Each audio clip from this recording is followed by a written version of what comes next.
آپ نے کبھی دعا جو پڑھتے اللہم اغفر لی اللہم اغفر لنا، کبھی آپ نے غور کیا اس میں ہم اللہ سے دو چیزیں مانگتے ہیں؟ پتہ نہیں یہ لفظ مغفرت جو ہے نا یہ مغفر سے بنا ہے. مغفر کہتے ہیں لوہے کی ٹوپی، ڈال ہوتی ہے نا جو مجاہد جنگجو سر پہ لوہے کی ڈال پہنتا ہے، اس سے بنا ہے مغفرت.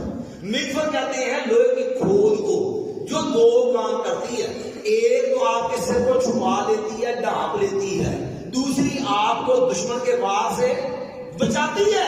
تو ہم جب کہتے ہیں نا اللہم اغفر لی، اللہ مجھے معاف کر دے، تو ہمارے اس جملے میں اللہ سے دو دعائیں ہوتی ہیں. ایک دعا یہ ہوتی ہے اللہ میرے گناہوں پہ پردہ ڈال دینا، دوسرا ہوتا ہے اللہ کسی کو پتہ بھی نہ چلے تو معاف بھی کر دے، مجھے اس کے جو ہے نقصان سے وبال سے بھی بچا دے، پردہ بھی ڈال دے اور اس گناہ کے وبال سے بھی بچا دے. دو دعائیں